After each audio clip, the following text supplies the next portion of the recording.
Olá, tudo bem? Teria Paulo cometido uma contradição a respeito do fim das leis de Moisés? Será que Paulo se enganou do fim das leis? Será que Paulo se enganou mesmo Jesus de Nazaré, naquele sacrifício da cruz, ter dado fim às leis? Daí então, as pessoas deveriam viver de fé, pela fé, não mais se debruçando nos escritos arcaicos, velhos de Moisés. Vamos ler aqui Romanos capítulo 3, do versículo 29 ao 31. Esse aqui é o nosso irmão que pediu para que eu comente a respeito dessa situação. Será que Paulo cometeu uma contradição, né? Se contradisse a respeito disso? Vamos lá. Tem 3 textos aí, Nova Almeida Atualizada, NVI e Bíblia de Jerusalém. Ou seria Deus apenas dos judeus? Será que não é também Deus dos gentios? Sim, também dos gentios. Bom, se fosse para contradição, então isso daqui nós temos como Efésios 2, 11, né? Do 11 em diante, quando Paulo falou que os gentios não tinham Deus no mundo, né? Outra contradição muito grande. Se os espíritos são filhos de Deus, Hebreus 12, 9, Apolo falou isso, que Deus é pai dos espíritos, e desde o início da criação, todo ser humano ele tem um corpo, uma alma, que é o fôlego de vida, que é o cérebro, e o espírito. O espírito é filho de Deus. O corpo e a alma vai para o buraco, vai para a cova, vai para o cemitério, vai para o Sheol, né? Então aqui, bom, mas não é esse assunto aqui. Sim, também dos gentios. 30. Visto que Deus é um só, o qual justificará o circunciso a partir da fé e o incircunciso por meio da fé. Ó, outra contradição aqui. Visto que Deus é um só, mas na maioria das cartas paulinas diz que Cristo está à direita de Deus. Mas Cristo é Deus. Outra contradição. Gente, se for procurar contradições na Bíblia, você fica maluco. Você entende? Por isso que eu prefiro o Evangelho eterno. Por isso que eu prefiro viver o reino, desfrutar o reino de Cristo estabelecido, sabendo, para mim, que só existe um Senhor. É o Alfa e o Ômega, o princípio e o fim.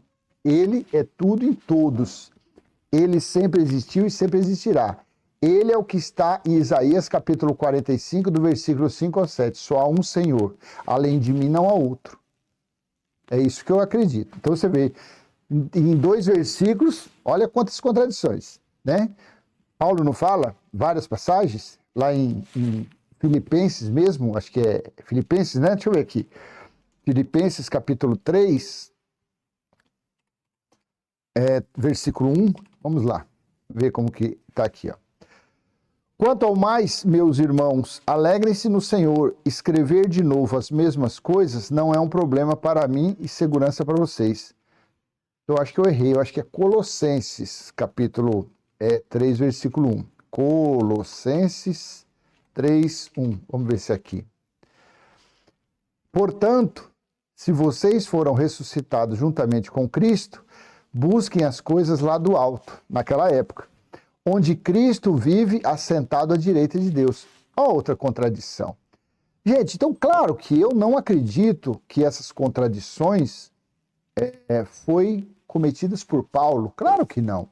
Paulo ele recebeu a revelação da sã doutrina para pregar a sã doutrina, a doutrina sadia, saudável, não enferma com o legalismo de Moisés. E você lê de Romanos até Filemão, porque a carta aos Hebreus foi Apolo que escreveu, as 3 epístolas paulinas, eu acho que quase todas elas está fermentado com as leis de Moisés, com alguma coisa de Moisés, com algum julgamento, com alguma condenação, com alguma passagem, com algum exemplo. Então, quer dizer, se você perguntar para mim se você acredita 100% nas 13 epístolas paulinas, eu te respondo não. Foram adulteradas. Quem adulterou? Sabe lá quem. Mas eu me sinto muito confortável para falar sobre isso, porque Eu vivo de fé em fé. Eu me considero um descendente de Abraão. Eu não vivo de obras. E é o que eu falo sempre. Eu sou influenciado por aquilo que eu confesso. Se eu confesso Cristo, me dando sabedoria, eu estou sendo influenciado por Cristo. Se você faz a mesma coisa, você é influenciado por Cristo. Então, a minha leitura, você que acompanha, você vê, a minha leitura bíblica é uma leitura diferenciada da religião. Porque eu começo a ler um versículo, na hora ali a gente já vai pegando algum gato na tuba. Então, você vai vendo, quer dizer, eu tenho para mim que isso é uma influência de Cristo. Ele que vai mostrando, ele que vai dando a entender o que são escritos tendenciosos e os que não são, tá? Cada um, cada um. Eu gosto de ler a Bíblia desse jeito. Então, visto que Deus é um só, o qual justificará o circunciso a partir da fé e o incircunciso a partir da fé, 30, anulamos então a lei por meio da fé? De maneira nenhuma. Pelo contrário, confirmamos a lei. Quer dizer, esse versículo 31 está na contramão do versículo 30. Porque está assim, ó, visto que Deus é um só, o qual justificará o circunciso, que era os judeus, a partir da fé e o incircunciso por meio da fé. Ora, se Paulo aqui estava falando que ambos os povos, gentios e judeus, estariam sendo justificados pela fé, por que então não anular as leis de Moisés? Mas aqui está como ele respondeu que não. Mesmo você vivendo pela fé, as leis de Moisés ainda tem que estar do lado ali. Anulamos então a lei por meio da fé? De modo nenhum. Pelo contrário, confirmamos a lei. Você vê esse versículo 31 na mão de um cão guloso, na mente de um cão guloso, ele faz um estrago. É o que você vê por aí. Porque quando você chega para ele e fala assim, olha, fulano, mas as leis de Moisés acabaram. O que estamos vivendo agora é no tempo da graça. Eu não falo isso mais. Eu não estou no tempo da graça. Mas as pessoas falam, não, nós estamos no tempo da graça, e o tempo da graça é fé, não tem nada ali. Aí ele vai nesse versículo e fala, não, mas Paulo falou, para não anular a lei. Aí é que mantém-se dentro dessas chopanas chamadas igrejas, o quê? O dízimo, a purificação com água, que deram o nome de batismo, o comer pão e beber suco, que é uma representação da Páscoa judaica, apresentar criança, buscar Deus em templo, que foi um mandamento dado a Israel, e aí assim por diante. Então esse versículo 31, ele é ótimo para escravizar uma pessoa. Então não teria parado a fala de Paulo no versículo 30, ponto final? E o versículo 31 não teria sido acrescentado por alguém? Claro que eu acho que foi acrescentado por alguém, porque se esse versículo aqui, o 29 e o 30, está falando que Deus é de ambos os povos e que ambos os povos seriam justificados por fé, por que apareceu então esse versículo 31? Você entende? Aí a pessoa perguntou para mim, a contradição é entre, você vê, ó, quase 9 minutos não saímos daqui. Isso se eu fosse puxar assunto disso aqui mostrando referências, nós ia fazer live. Então veja, a contradição está nesse versículo 31 com Romanos 10:4. A contradição está em vários entendimentos. Porque em Romanos 10:4 está como Paulo disse, porque o fim da lei é Cristo, para a justiça de todo aquele que crê. Porque o fim da lei olha aqui, é um artigo isso aqui, não está escrito foi, isso que eu não entendo muito. Porque o fim da lei foi Cristo. Porque o fim da lei é Cristo. Então, se é Cristo, é porque as pessoas que estavam se convertendo a Cristo, a lei estava sendo finalizada na mente de quem estava se convertendo a Cristo. A lei, ainda nesse timing, aí eu vou falar agora, por experiência da leitura bíblica. Nessa época aqui, que Paulo escreveu aos Romanos, aqui a lei não tinha sido extinta ainda para todos. A salvação plena não tinha chegado. A salvação aqui das leis de Moisés estava somente para aqueles que estavam se tornando cristãos, que estavam seguindo a Cristo. Por quê? Porque o símbolo maior da lei, o pilar principal de sustentação da lei, estava de pé. Que pilar era esse? O templo que havia em Jerusalém. E esse templo que havia em Jerusalém só podia frequentar judeus. Gentios nunca puderam entrar nesse templo. Você entende como que é? Então a lei ainda estava de pé. O símbolo maior da lei.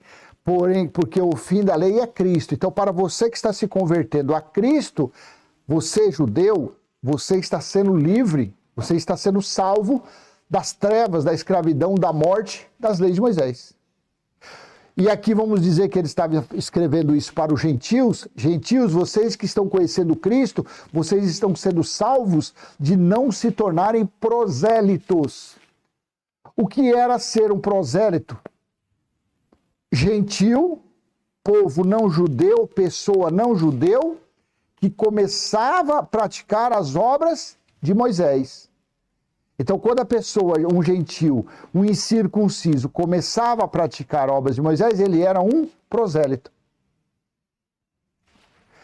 Vamos para quando realmente ocorreu o fim da lei, o fim do símbolo maior, o fim do pilar mestre da lei.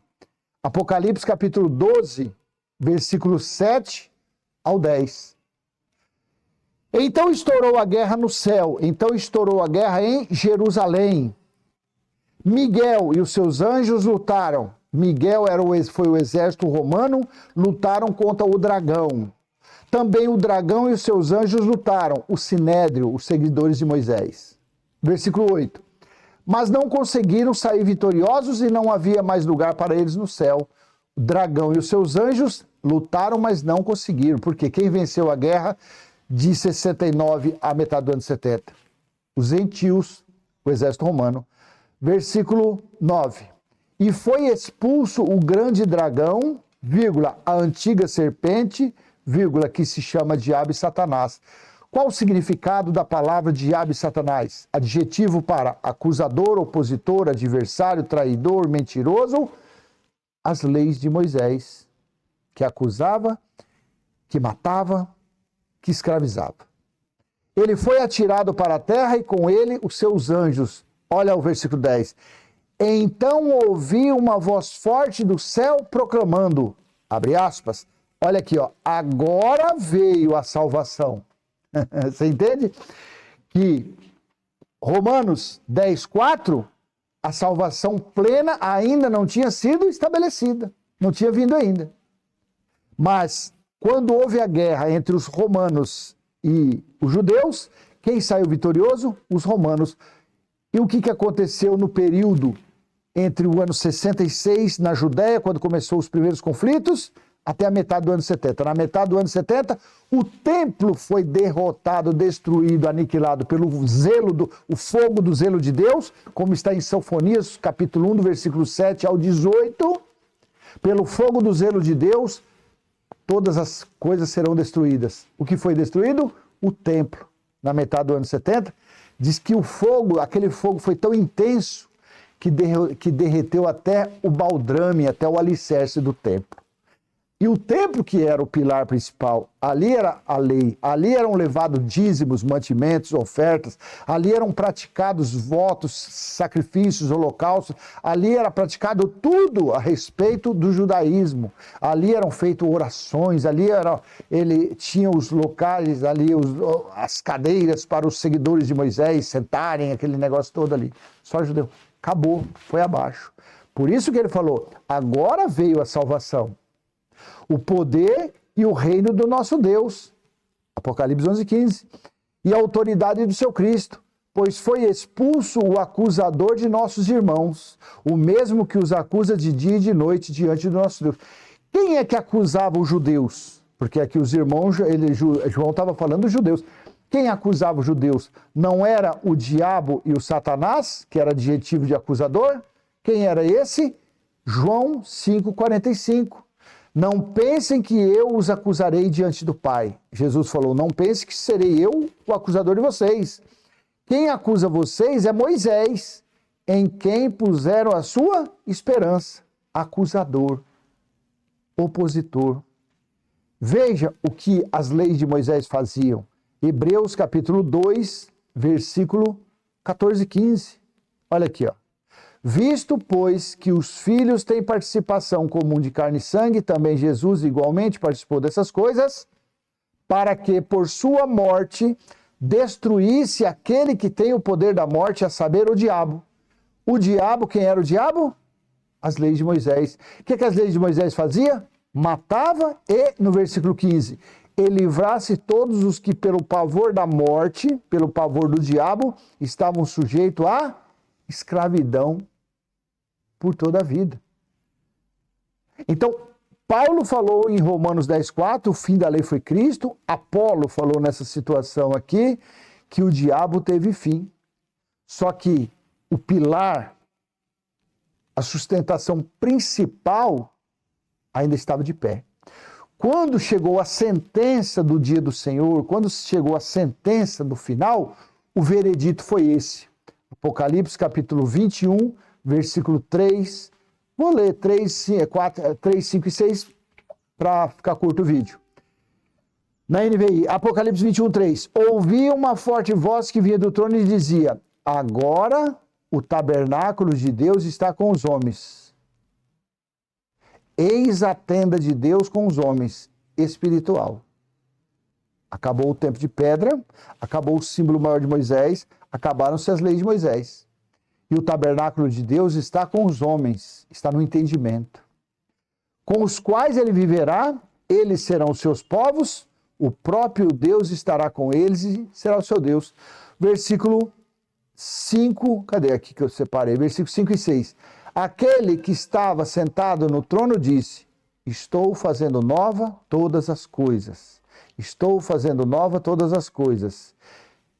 Sem lei, sem graça pregada por Paulo, sem trevas, sem escravidão. Tudo se fez novo. Essa época foi a metade do ano 70.